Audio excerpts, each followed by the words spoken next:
Ce message vous est présenté par l'Assemblée chrétienne Le Tabernacle. www.letabernacle.net. Et l'Écriture est très claire, il nous demande de racheter le temps, car les jours sont mauvais. Les jours sont mauvais. Et cela ne va pas aller en s'arrangeant, n'est-ce pas? Certaines choses vont s'améliorer, certes. De plus en plus d'âmes vont venir au Seigneur. Parce qu'il y a un ange dans les cieux qui obéit à Dieu lorsqu'il lui a dit « Lance ta faucille, car la moisson est mûre. » Et nous croyons, non pas nous croyons ce que nous croyons, mais nous croyons ce que les Écritures nous disent, et nous croyons que nous sommes dans les temps de la fin. Et nous qui sommes dans ces temps de la fin, comment considérons-nous la valeur de la vie? Est-ce que nous considérons la vie seulement pour ce temps présent-là? Ou est-ce que nous espérons dans l'éternité? Lorsque nous voyons la complexité de la vie, lorsque nous voyons la complexité de ce monde, que le monde scientifique n'arrive pas encore à expliquer, il constate les lois de la Terre, mais il ne l'explique pas, comment nous qui sommes croyants, considérons le temps dans lequel nous sommes. Et il y a une phrase que nous connaissons tous par cœur. La patience de Dieu, c'est notre salut. La seule raison pourquoi ce monde n'a pas encore été détruit, c'est parce que Dieu veut que tout homme, toute femme soit sauvé. Sauvé de quoi? Sauvé de quoi? Sauvé du jugement de Dieu sur l'humanité. Car tout ce que Dieu a créé est bon. Tout ce que Dieu a créé est merveilleux. Mais le péché dans l'homme a fait que l'homme détruit ce qui lui est le plus cher, détruit son prochain, l'autre humain détruit son prochain. Or il est écrit, tu domineras sur les animaux, tu domineras, tu planteras, tu mangeras, tu domineras sur les animaux de la terre. Mais tu ne domineras pas sur ton prochain.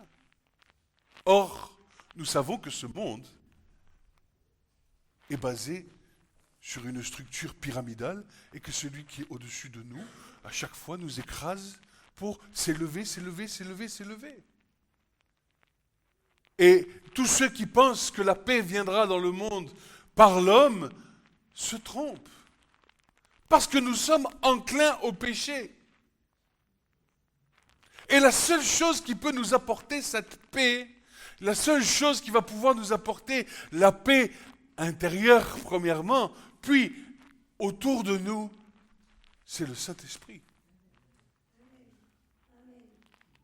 Nous déclarons que nous sommes le temple du Saint-Esprit. Et le temple du Saint-Esprit est un temple qui doit devenir saint, irréprochable, purifié par le sang de l'agneau. Car l'Écriture nous dit que les commandements, la loi, est venue par Moïse, mais la grâce et la vérité sont venues par Jésus-Christ.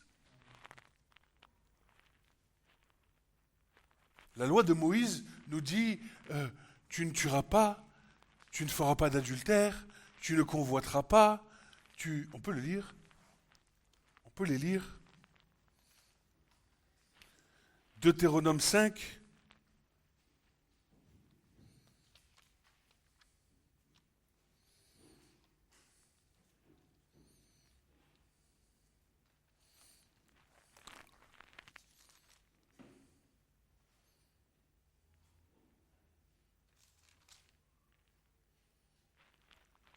à partir du verset 6, nous dit ceci. Nous avons un Dieu libérateur. C'est la première fonction du Dieu d'Abraham, d'Isaac et de Jacob.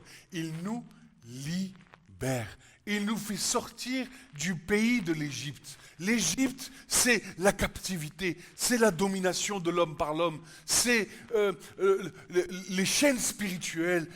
L'Égypte, c'est l'esclavage. Et qu'est-ce que Dieu dit, se révèle à Moïse, disant, se tenant sur la montagne, « Je suis l'Éternel, ton Dieu, qui t'ai fait sortir du pays d'Égypte, de la maison de la servitude. Tu n'auras point d'autre Dieu devant ma face. Tu ne feras point d'image taillée, aucune ressemblance de ce qui est dans les cieux en haut, ni ce qui est sur la terre en bas, ni de ce qui est dans les eaux, au-dessus de la terre, en dessous de la terre. Tu ne t'inclineras point devant elles, tu ne les serviras point, car moi, l'Éternel, ton Dieu, je suis un Dieu jaloux. » Alléluia. Alléluia. Jésus est jaloux. Il veut avoir une relation avec nous. Il veut que nous lui appartenions en propre. Il est jaloux. Et sa jalousie nous conduit dans le royaume. Et dès que nous avons des choses sur nos cœurs qui prennent la place de Jésus, alors Jésus est triste. Jésus est malheureux, de la même manière qu'un mari est malheureux lorsque sa femme le trompe. Ou une femme est malheureuse quand son mari la trompe. Même sentiment. Jésus est jaloux. Et il veut pouvoir nous aimer librement.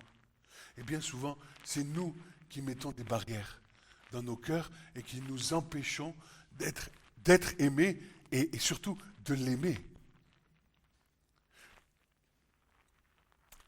Alors je suis jaloux et je visite l'iniquité des pères sur les fils, sur la 3e et la 4e génération de ceux qui me haïssent. Écoute bien, de ceux qui me haïssent, mais juge de bonté envers 1000 générations de ceux qui m'aiment. Alléluia! Dieu ne tient pas compte de nos péchés jusqu'à la 4e génération. Péché de mes parents, péché de mes arrière-grands-parents, péché de mes arrière-arrière-grands-parents. C'est bizarre parfois. On se dit, mais c'est bizarre, ton grand-père était le même que toi. Moi, je faisais les mêmes choses. Et je courais après les femmes, ou je pratiquais certaines choses. J'étais coupeur de feu, j'étais ceci, j'étais cela. Ma mère le faisait, mon grand-père le faisait, mon arrière-grand-père le faisait. Je le fais, et j'ai hérité ça de mes parents. Jésus, Dieu le Père, est en opposition avec ces choses et la croix nous permet d'être réconciliés avec Dieu. Réconciliés avec Dieu. Si nous décidons d'abandonner ces choses, alors Jésus est là pour nous pardonner.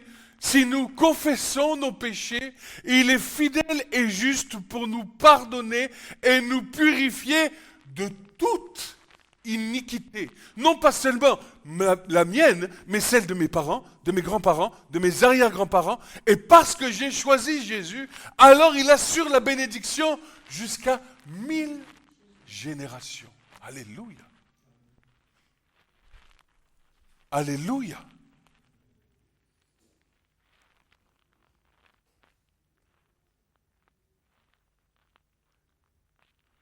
Use de bonté envers des milliers de ceux qui m'aiment et qui gardent mes commandements. Tu n'en prendras point le nom de l'Éternel ton Dieu en vain. Tu ne prendras point le nom de l'Éternel ton Dieu en vain, car l'Éternel ne tiendra point pour innocent celui qui aura pris son nom en vain. Car garde le jour du Shabbat pour le sanctifier, comme l'Éternel ton Dieu te l'a commandé. 6 jours tu travailleras, tu feras toute ton œuvre, mais le 7e est le jour du Shabbat consacré à l'Éternel ton Dieu. Tu feras aucune œuvre, ni toi, ni ton fils, ni ta fille, ni ta servante, ni ton bœuf, ni ton âne, ni des têtes, ni ton étranger qui est dans ta maison, afin que ton serviteur et ta servante se reposent comme toi. Et tu te souviendras que tu as été serviteur dans le pays d'Égypte, et que l'Éternel ton Dieu t'en a fait sortir à main forte, à bras étendus. C'est pourquoi l'Éternel ton Dieu t'a commandé de garder le jour du Shabbat. Honore ton père et ta mère, comme l'Éternel ton Dieu te l'a commandé, afin que tes jours soient prolongés et que tu prospères sur la terre que l'Éternel ton Dieu te donne.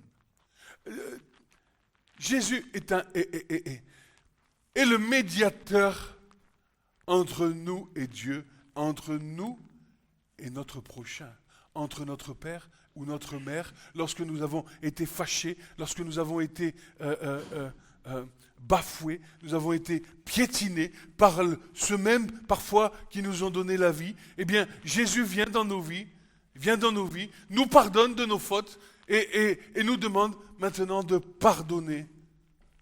Pardonner, lorsque nous l'avons reçu, il nous demande de pardonner à ceux qui nous ont fait du mal. Et bien souvent, nous gardons des rancœurs sur nos cœurs, et ces rancœurs font monter de la haine, font monter de la colère, font monter plein de choses qui ne sont pas agréables à Dieu. Mais par la croix, par le sang de Jésus, nous sommes rendus purs devant Dieu. Et par son esprit, alors nous sommes conduits, nous sommes amenés à devoir pardonner. Parce que si moi-même j'ai été pardonné de mes fautes, dans lesquelles je suis pleinement responsable, parce que je suis pleinement libre, parce que je suis pleinement décisionnaire de ma propre vie, c'est ce que mes ados ils me disent. Mes ados ils me disent, papa c'est bon, je m'en vais de la maison, je vais faire ma vie, je vais prendre un appart.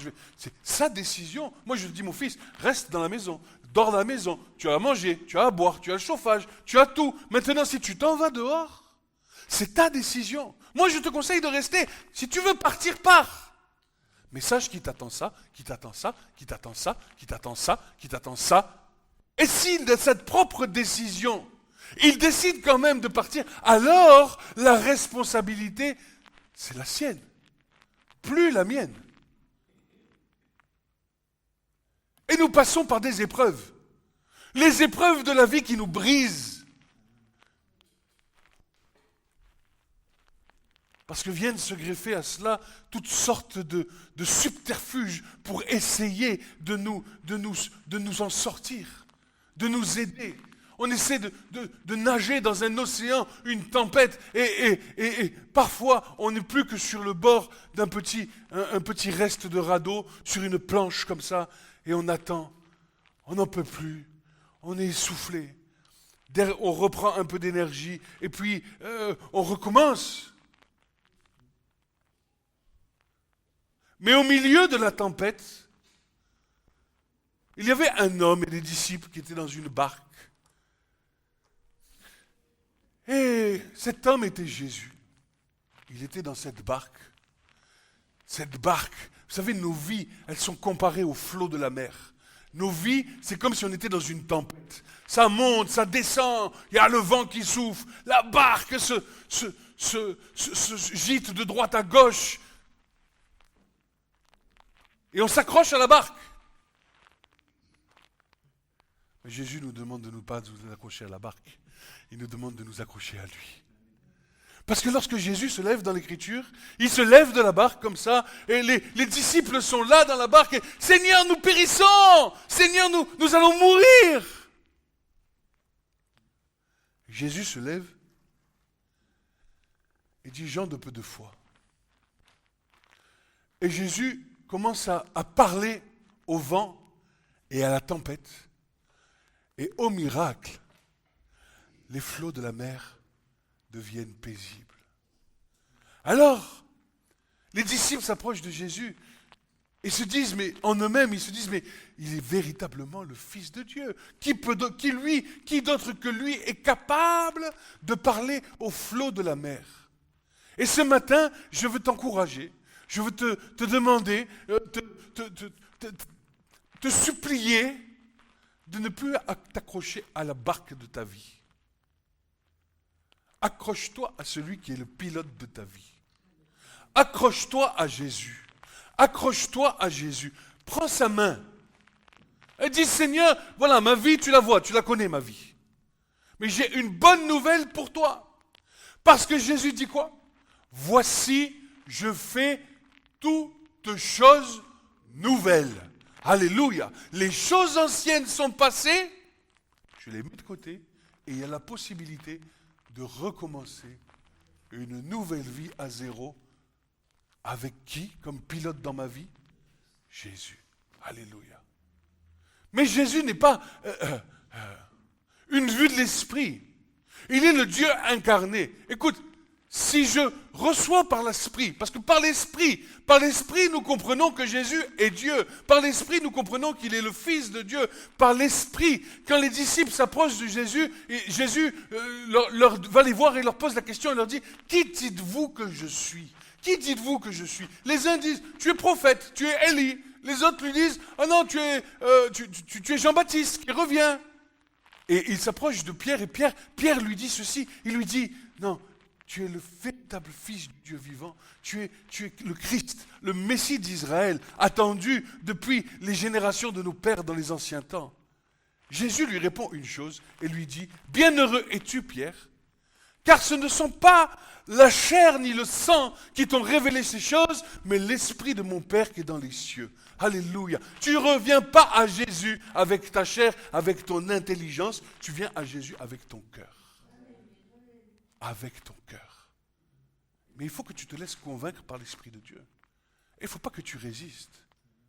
Si nous résistons, même à nous, là, qui avons reconnu le Seigneur, vous savez, nous ne devons pas résister à l'Esprit de Dieu. L'Esprit de Dieu veut nous ramener toujours plus proche de Jésus, ne faire plus qu'une seule et même plante, une seule et même union avec lui. Et que nos paroles ne soient pas seulement des paroles, qu'elles soient une démonstration de la puissance de l'Esprit, capable de convaincre, capable de reprendre, capable de corriger, d'enseigner, de bénir, d'aimer. Parler de Jésus, c'est bien. Mais où sont les lumières dans ce monde? Où sont les lumières dans ce monde? Je disais à la personne qui n'est pas là, et hier, j'ai dit, mais si à moi, on m'avait prêché l'évangile, si on m'avait prêché l'évangile, comme je suis en train de le prêcher, peut-être je n'aurais pas marché dans ces ténèbres.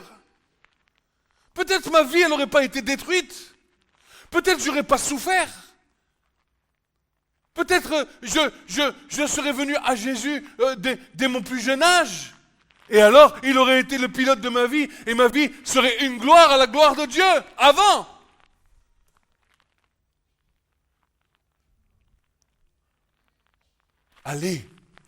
Allez, sortez, faites des disciples, guérissez les malades, délivrez les captifs, ouvrez les yeux des aveugles,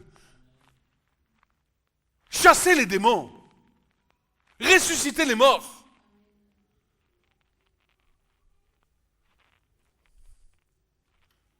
L'évangile n'est pas un livre, n'est pas une vue de l'esprit. L'évangile, c'est la puissance du royaume de Dieu sur la terre. Et nous avons été envoyés, nous avons un mandat du Seigneur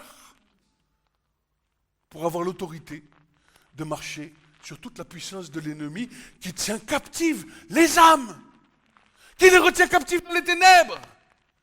Le mal que je fais, je ne le fais pas, je le fais. Je ne voudrais pas le faire et je le fais. Et le bien que je voudrais faire, j'arrive pas à le faire. Jésus nous libère. Jésus guérit et Jésus revient. Il revient nous chercher. Il revient nous chercher. Il a dit, je vous laisse là, je vous envoie mon esprit qui fera quoi? Qui vous convaincra de péché, de justice et de jugement. Je ne vous laisse pas seul, je serai avec vous jusqu'à la fin du monde et je reviendrai vous chercher, je vais vous préparer une place et là où je veux que vous soyez, vous y serez aussi. Alléluia. Alléluia. Alors, la loi est venue par Moïse, mais la vérité et la grâce sont venues par Jésus-Christ. Et nous allons lire l'évangile de Matthieu au chapitre 5. Écoutez, je relisais ça encore hier soir, je disais, mais Seigneur, on est passé, ma vie, ma prédication, mes messages, des fois, sont passés à côté de l'essentiel de l'évangile. Qu'est-ce que nous dit Jésus? Vous savez, Jésus n'a pas besoin de ceux qui sont en bonne santé. Il vient pour les malades. Ceux qui sont en bonne santé, ils disent bien souvent, je n'ai pas besoin de Jésus. Ceux qui sont en bonne santé, ils ont leur maison, ils ont leur voiture, ils ont leurs animaux, ils ont leurs enfants, ils sont bien dans leur petite vie. Mais ils passent à côté de l'essentiel. Parce que l'Écriture déclare que celui qui jouit des biens de ce monde, celui qui jouit des biens de ce monde aujourd'hui, demain risque de passer des moments difficiles. Et ces moments difficiles viennent. Ces moments difficiles viennent. Ne croyez pas que nous allons, que ce monde va s'améliorer. Matthieu chapitre 5 nous dit ceci. Les 10 commandements de Jésus. On a les 10 commandements de Moïse et nous avons les 10 commandements de Jésus. Voyant les foules, il monta sur une montagne. Et lorsqu'il se fut assis, ses disciples s'approchèrent de lui, et ayant ouvert la bouche, il les enseignait, disant : Bienheureux les pauvres en esprit, car c'est à eux qu'est le royaume des cieux. Bienheureux ceux qui mènent le deuil, car ils seront consolés.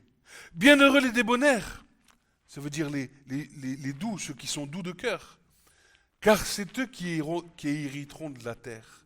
Bienheureux ceux qui ont faim et soif de justice, car c'est eux qui seront rassasiés. Bienheureux les miséricordieux, ceux qui font miséricorde, car c'est à eux que miséricorde sera faite. Bienheureux ceux qui sont purs de cœur, car c'est eux qui verront Dieu. Bienheureux ceux qui procurent la paix, car c'est eux qui seront appelés fils de Dieu. Bienheureux ceux qui sont persécutés à cause de la justice, car c'est à eux qu'est le royaume des cieux. Vous êtes bienheureux quand vous injurera et que l'on vous persécutera et qu'on me dira en mentant toute espèce de mal contre vous à cause de moi. Réjouissez-vous, tressaillez de joie, car votre récompense est grande dans les cieux, car on a ainsi persécuté les prophètes qui ont été avant vous. Vous êtes le sel de la terre. Si le sel perd sa saveur, avec quoi sera-t-il salé? Il n'est plus bon à rien d'être jeté en dehors et à être foulé aux pieds par les hommes. Vous êtes la lumière du monde. Une ville située sur une haute montagne ne peut être cachée. Aussi n'allume-t-on pas une lampe pour mettre ensuite sous le boisseau, mais sous le pied de la lampe. Elle luit pour tous ceux qui sont dans la maison.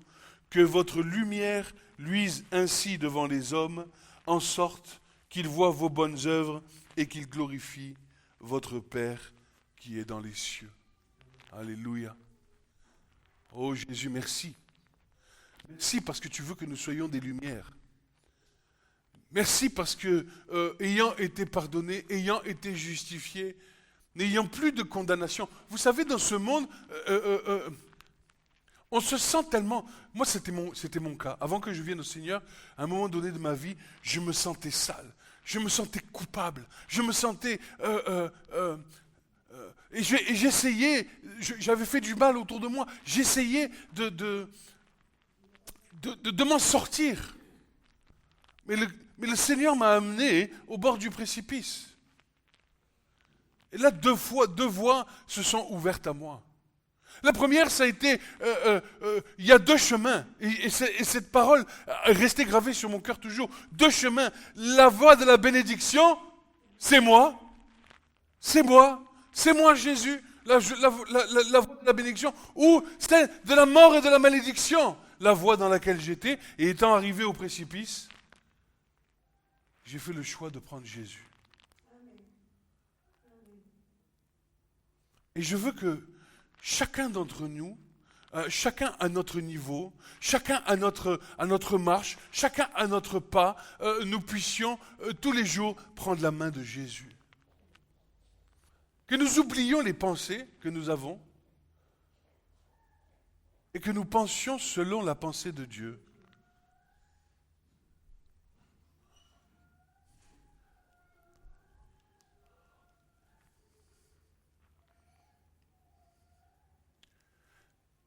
Je suis venu annoncer une bonne nouvelle à ceux qui étaient loin, à ceux qui n'avaient pas de droit de cité. Hein, nous étions errants, nous étions sans but dans ce monde. Moi, toute ma vie, je disais, de toute façon, autant que je profite de tout ce monde, parce que de toute façon, je vais mourir à la fin. Autant que je goûte à tous les plaisirs de la vie. Mais quand il plut à Dieu de me révéler Christ dans ma vie et de me donner l'espérance de ce royaume à atteindre, alors tout ce que je considérais comme bon, tout ce que je considérais comme excellent, les plaisirs de la vie, la jouissance de la chair, je les ai laissés pour marcher avec le Seigneur.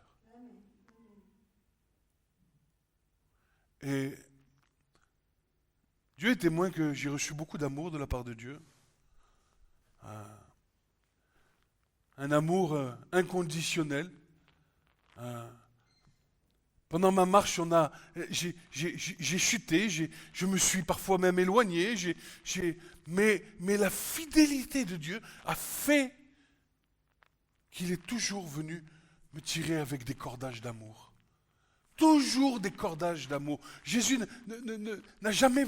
Jésus est l'agneau immolé sur le trône. Son sang coule encore. C'est encore le temps de grâce. Le jour du salut, c'est aujourd'hui. Car tu ne sais pas quand tu vas sortir de cette salle-là. Tu ne sais pas ce qui va te réserver, ce qui t'est réservé. Peut-être ton souffle de vie part. Peut-être un arrêt cardiaque. Peut-être une voiture passe. Où vas-tu? Où vas-tu? Et la Bible déclare que celui qui croit en Jésus, qui croit en lui, ne périra pas, mais il aura la vie éternelle. Et il dit que celui qui marche en lui ne marchera point dans les ténèbres, mais il aura en lui la lumière de la vie. Des fleuves d'eau vive jailliront de son sein pour rafraîchir son prochain. C'est à ça que nous sommes appelés. Nous sommes appelés à bénir. Nous sommes appelés à ne point juger. Nous sommes appelés à aimer. Nous sommes appelés à témoigner de l'amour de Jésus. Nous sommes appelés à conduire le peuple de Dieu, le peuple de Christ, celui qu'il a racheté par son sang. Tous ont été rachetés par son sang. On partageait ce matin, pendant que vous attendez devant la maison, je disais que nous avons tous les êtres humains sont appelés, prédestinés à être sauvés, à vivre éternellement avec Dieu. Tous! Tous! Et que nous rentrons dans notre prédestination à partir du moment où nous lui prenons la main. Et alors, lui prendre sa main, c'est quoi? Moi, j'avais un combat. Le combat que j'avais, c'était, oui, mais Seigneur, je prends ta main, d'accord, mais alors tout ce que j'aime là, comment je vais faire, Seigneur? Comment je vais faire pour abandonner tout ce que j'aime? C'était les plaisirs de la vie. La fête, les copains, l'alcool, les soirées, on s'éclatait, on passait des nuits, c'était génial. Mais mon épouse est témoin que chaque fois que je revenais, à la fin, je revenais de Technival, je revenais de Teuf, je revenais, elle me dit, c'était bien? Je dis, chérie, purée, c'est toujours les mêmes musiques, c'est toujours les mêmes scuds, c'est toujours les mêmes gens, c'est toujours pareil. J'en avais un goût qui devenait amer. C'était quelque chose dans lequel je ne prenais plus plaisir.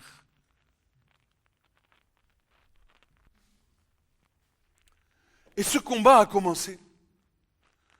Jusqu'à ce que je comprenne la parole de Jésus qui nous dit « Venez à moi, vous tous qui vous fatiguez. Je suis humble et doux de cœur. Prenez mon joug qui est doux et léger, et moi je vous donnerai du repos. » Ah Seigneur, tu me donnes du repos? Quel repos? Un repos dans son amour, un repos dans sa paix, Un repos où il y avait la multitude des flots de la mer qui jaillissaient. Ces vagues géantes, ces montagnes de ma vie ont tout à coup disparu. Mon épouse, qui n'était pas au Seigneur à l'époque, me dit, mais qu'est-ce qui t'est arrivé encore? Tu t'es fait laver le cerveau? Je t'ai fait manger le cerveau? Tu es tombé dans une secte? On t'a lavé le cerveau? Je dis, non, non, non. J'ai rencontré Jésus. Et en plus de te dire que j'ai rencontré Jésus, maintenant tu vas le voir. Et l'homme que j'étais, petit à petit, a changé.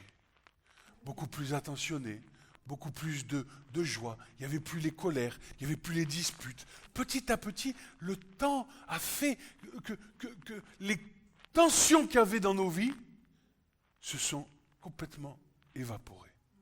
Et il m'a appris à marcher, non pas selon ce que j'avais appris. Vous savez, on a tendance à refaire ce que nous avons appris de nos parents, parce que nos parents sont le modèle. Notre modèle depuis que nous sommes tout petits, c'est les parents. Et lorsqu'on n'a pas d'autre modèle, comment on fait? Comment tu fais pour bâtir une famille quand ta famille a été détruite? Comment tu fais pour vivre dans la joie alors que toute ta vie ça a été l'enfer? Eh bien, quand tu lis la Bible, là, la parole de Dieu, elle est vivante. Les paroles que je vous ai dites, elles sont esprit et vie. Elles sont esprit et vie. Elles sont esprit et vie. Elle vit en toi. Cette parole vit en toi. Cette parole est la parole de Dieu. Elle n'est pas seulement bien sûr, ce sont des lettres écrites.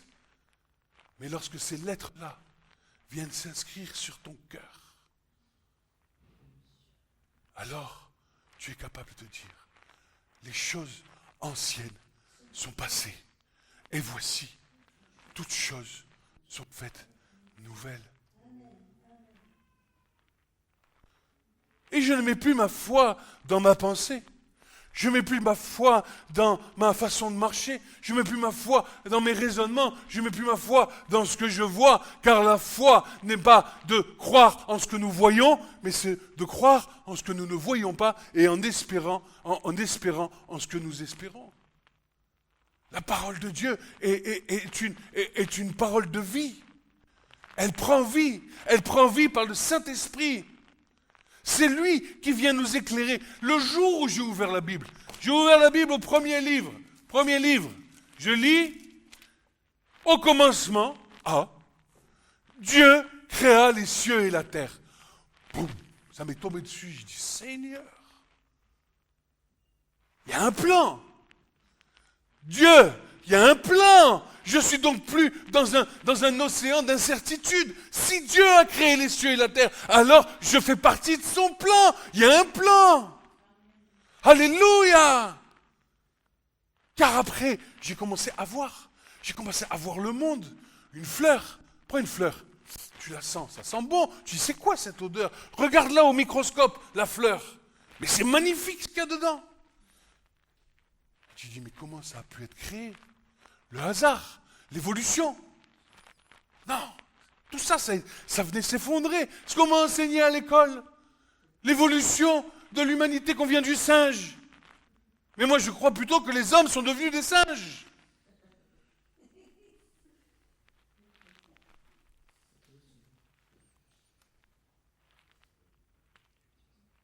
Tout ça pour vous dire quoi? Que nous sommes aimés de Dieu. Que Dieu est notre Père, qui ne veut pas qu'on se perde. Un père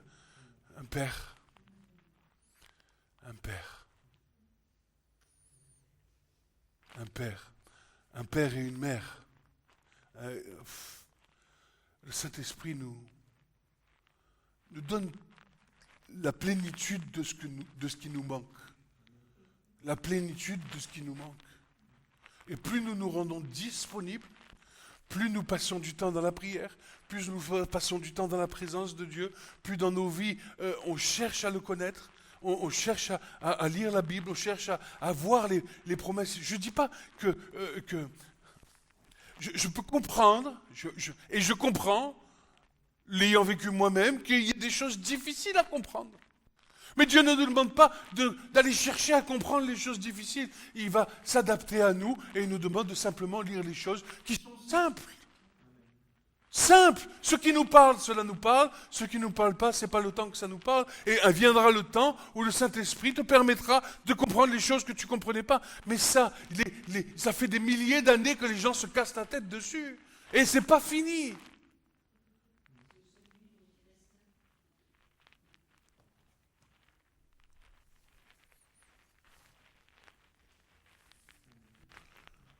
Pourquoi ?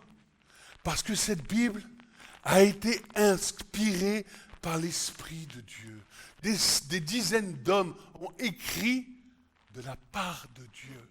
Ils ont écrit de la part de Dieu, ont reçu à des moments donnés des prophéties du Saint-Esprit. Et quand tu prends la Bible en entière, tu ne vois qu'un seul et même livre. Pourtant, c'était des bergers, des rois, des prophètes, des gens de tout âge confondu qui ont écrit de la part de Dieu. Comment je sais maintenant si ce que je reçois, si les pensées que je reçois, si les dons que je reçois, si ce que je pratique vient de Dieu ou pas? Comment je le sais? J'éprouve ce que j'ai à la parole de Dieu, la parole de mon Père. Mon Père est un bon Père. Mon Père m'aime. Donc, je lui fais confiance. Un petit enfant, moi j'ai des petits-enfants, les petits-enfants, ils montent sur la chaise là, je te mets par terre comme ça, ils se jettent dans tes bras. Il ne va même pas réfléchir de savoir si tu vas l'attraper ou tu ne vas pas l'attraper. Ben, nous devons être des petits-enfants avec Dieu. Car c'est à eux qu'appartient le royaume des cieux. On se complique la tête, on se fait des nœuds dans le cerveau, alors que Dieu dit, non, laissez venir à moi les petits-enfants, car c'est à de tels qu'appartiennent le royaume des cieux. Je ne vais pas trop m'attarder. Je vais finir avec un passage de l'Écriture qui va nous réjouir, je l'espère.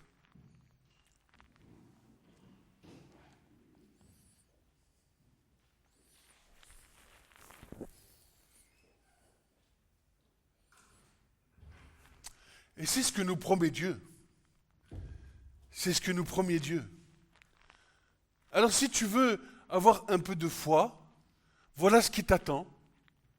Je remets tout le monde ici présent devant sa propre responsabilité.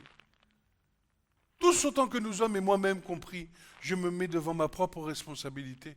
Parce que les choses qui nous sont promises nous ont été données gratuitement à la croix, mais nous devons marcher selon la sainteté et devant l'Esprit de Dieu qui nous conduit dans cet endroit. Apocalypse 21 nous dit ceci. « Voici, je vis un nouveau ciel et une nouvelle terre. Car le premier ciel et la première terre s'étaient en allés, et la mer n'est plus. Et je vis la sainte cité, la nouvelle Jérusalem descendant du ciel d'auprès de Dieu, préparée comme une épouse ornée pour son mari, jouit une grande voix venant du ciel disant « Voici l'habitation de Dieu est parmi les hommes, et il habitera avec eux. Ils seront son peuple, et Dieu lui-même sera avec eux. Il sera leur Dieu. Dieu essuiera toute larme de leurs yeux. La mort ne sera plus. Il n'y aura plus ni deuil, ni cri, ni peine, car les premières choses sont passées. Et celui qui était assis sur le trône dit, voici, je fais toutes choses nouvelles. Alléluia. Ce message vous a été présenté par l'Assemblée chrétienne Le Tabernacle. www.letabernacle.net